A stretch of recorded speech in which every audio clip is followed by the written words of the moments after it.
Johnny Carson kept touching his jacket pocket throughout his monologue. The audience thought it was nerves. His crew thought something was wrong. But nobody knew that inside that pocket was a letter from his best friend, written 2 days before he died, and Johnny was about to read it on live television. It was October 8th, 1987, and Johnny Carson should not have been at work. His best friend of 35 years, Fred Kaplan, had died 2 days earlier after a 6-month battle with lung cancer. The funeral had been on Monday afternoon, a small, private affair attended by close family and a handful of Fred's oldest friends. Johnny had been a pallbearer, had stood graveside in dark sunglasses hiding his tears, had delivered a short eulogy that he'd barely made it through. Now it was Wednesday night, and Johnny was supposed to deliver a comedy monologue to 19 million Americans like nothing had happened. His producers had begged him to take the week off. They had guest hosts ready to step in. Jay Leno could do it. David Brenner was available.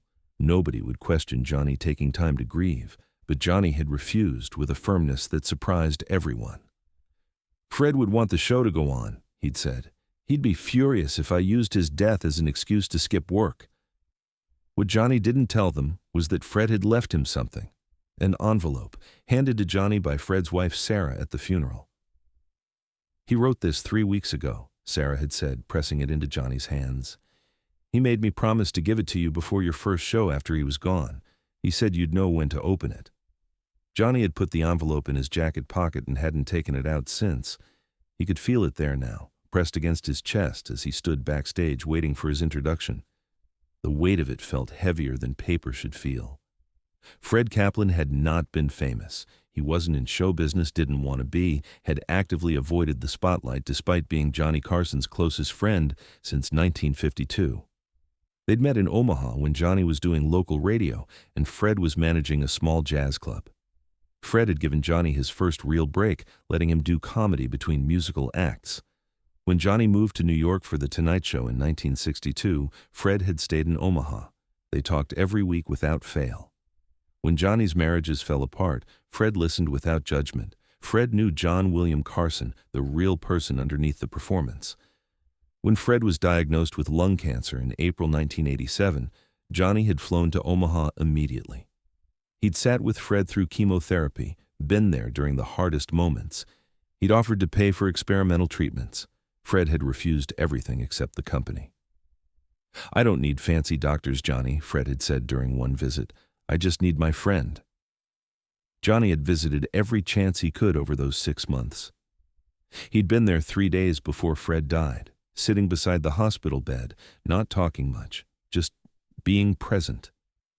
During one lucid moment, Fred had looked at Johnny and smiled. "You're going to be okay," Fred had said. Johnny had wanted to argue, but Fred had already drifted back to sleep. Now, standing in the wings of The Tonight Show, waiting for Ed McMahon's introduction, Johnny touched the envelope in his pocket again. He still hadn't opened it. Part of him was terrified of what it might say. Part of him wanted to preserve this last thing from Fred, to keep it sealed and safe and unread. "Here's Johnny." The familiar introduction snapped him back to the present. The curtain parted. The audience applauded. Johnny walked out onto the stage, wearing the smile he'd perfected over 25 years of hosting, and began his monologue. It was terrible from the first joke. Johnny forgot punchlines. He mixed up the setup for jokes. His timing was off by just enough to make every joke land with a thud instead of a laugh.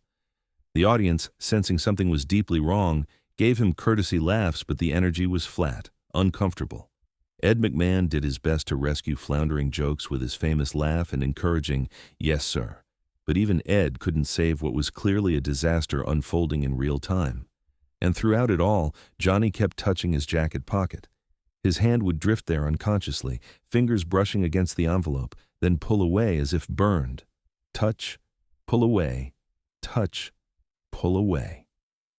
In the control booth, the director whispered to the producer, "What's wrong with him? Should we cut to commercial early?" "Give him a minute," the producer said. "He's grieving. Just give him a minute." 6 minutes into the monologue, Johnny stopped mid-joke. He'd been setting up something about politicians. The setup was there, the punchline was loaded. But he just stopped. His hand went to his pocket again, and this time, it stayed there. The studio went quiet. The audience, confused, waited for him to continue. Ed McMahon stood frozen in his spot. The band members looked at each other uncertainly. Johnny looked out at the audience, and when he spoke, his voice was completely different from his performance voice. It was raw, real, vulnerable. "I'm sorry," he said. "I can't do this tonight. I'm trying, but I can't."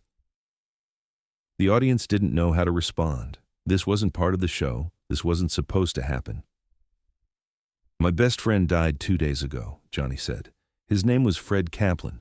Most of you have never heard of him. He wasn't famous. He didn't want to be. But he was the best man I've ever known, and he's gone. And I'm supposed to stand here and make jokes, and I just—" His voice broke. He pulled the envelope from his pocket and held it up. "Fred's wife gave me this at his funeral. He wrote it 3 weeks ago before he died. I haven't opened it yet. I've been carrying it around for 2 days, afraid to read it." The crew in the booth made no move to cut away. This was too real, too important. "I think," Johnny said, his voice shaking, "I think Fred meant for me to open it tonight. He knew I'd try to do the show. He knew I'd try to be funny even though I'm falling apart inside. That's what I do. I perform. I hide. I make everyone laugh so nobody sees how I'm really feeling." Johnny looked at the envelope in his hands. "But Fred always saw me. Really saw me. And I think this letter is his way of seeing me one last time." With trembling hands, Johnny opened the envelope. Inside was a single sheet of paper covered in Fred's familiar handwriting, the same slightly crooked letters Fred had been writing since they were young men together in Omaha. Johnny unfolded it slowly, and for a long moment he just stared at it, reading silently, tears forming in his eyes. Then he began to read aloud. "Dear Johnny, if you're reading this on the air, it means you're trying to be strong and professional and funny just days after burying me. You idiot. Take the week off. But since I know you won't, because you're stubborn and terrified of real emotion, I'm going to say some things you need to hear." The audience laughed softly, recognizing the affection in the gentle insult. Johnny continued, his voice thick with emotion. "First, stop touching your jacket pocket. I know you've been doing it all night. You do it when you're nervous. You've been doing it since 1952. The audience thinks it's a tic. I know it's you trying to literally hold yourself together." Johnny's hand, which had been reaching for his pocket again unconsciously, froze midair. The audience laughed softly, this time with tears in their eyes. Even from beyond death, Fred knew him completely, knew his nervous habits, his defense mechanisms, the small tells that Johnny thought he'd hidden from the world. "Second," Johnny read, "you need to know that being your friend was the greatest privilege of my life.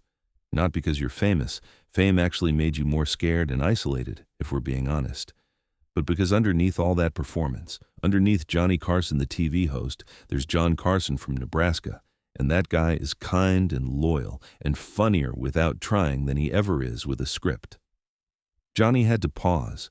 He wiped his eyes with his free hand, not caring that 19 million people were watching him cry. "Third, and this is important, so pay attention. You are going to be okay without me. I know you don't believe that right now. I know you think I was the only person who really knew you. But Johnny, you're not a teenager doing comedy in a jazz club anymore. You're a grown man who's built an incredible life. You have people who love you. You just have to let them in." Johnny's voice was barely above a whisper now. The studio was so quiet you could hear people in the audience crying. "Fourth, and I mean this, stop using work as a shield. This show has been your hiding place for 25 years. It's time to let people see the real you. Not just when someone's dying, not just in crisis, all the time. Be vulnerable, be honest, be the man I know you are, not just the host you pretend to be." Johnny looked up from the letter, directly at the camera. His face was streaked with tears, his perfect TV appearance completely destroyed. And somehow, he'd never looked more genuine.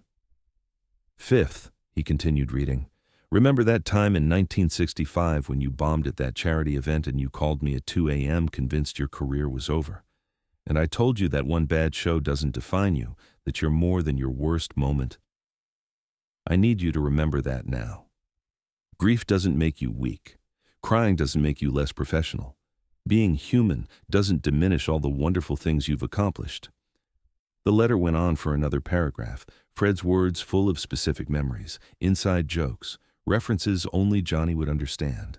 Johnny read it all, his voice breaking repeatedly, sometimes having to pause to collect himself. The final paragraph made Johnny stop completely for a long moment before he could continue.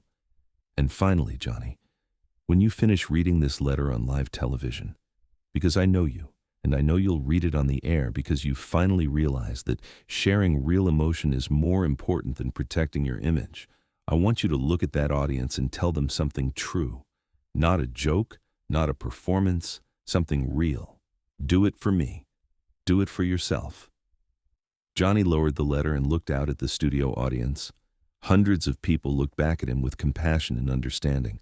These weren't just fans wanting to be entertained. They were human beings witnessing another human being's grief. "The truth is," Johnny said, and his voice was steady for the first time that night, "I don't know how to do this without Fred. He was my compass, my reality check, my connection to who I was before all of this, and I'm terrified that without him, I'll get lost in the performance and forget how to be real." He paused, gathering his thoughts. "But Fred believed I could do it. He believed I'm strong enough to be vulnerable, brave enough to be honest, capable of being more than just a host. And maybe, if Fred believed it, I can try to believe it too." The audience gave him a standing ovation. Not the excited applause of entertainment, but the quiet, respectful applause of people honoring someone's courage to be vulnerable. Johnny carefully folded the letter and put it back in his pocket. "We're going to take a commercial break," he said. "When we come back, I promise I'll try to be funny. But if I'm just honest instead, I hope that's okay too." The show went to commercial. In those few minutes, something shifted in Johnny Carson. He'd spent 25 years building walls, hiding behind performance, keeping America at arm's length. And in reading Fred's letter, in sharing his grief publicly, those walls had started to crack. When the show came back, Johnny did something unprecedented. He dedicated the rest of the episode to Fred. He showed old photos, told stories, invited Ed McMahon to share memories. He was funny sometimes, tearful others. He was perfectly imperfect, and it was the most real The Tonight Show had ever been. Fred Kaplan's funeral had been attended by maybe 40 people. But that night, 19 million Americans mourned with Johnny Carson. They saw not the polished host, but a grieving friend trying to honor someone he loved. Johnny kept that letter in his pocket for the rest of his career. Stage crew members reported seeing him touch his jacket pocket before shows, a reminder of Fred's final gift: permission to be human. Years later, when Johnny retired from The Tonight Show, he gave his final interview to a small Nebraska newspaper, Fred's hometown paper. When asked what he was most proud of in his career, Johnny didn't mention the Emmy Awards or the legendary guests or the iconic moments. He mentioned the night he read Fred's letter on the air. "That was the night I stopped performing and started being real," Johnny said. "Fred gave me that gift. Even in dying, he was still teaching me how to live."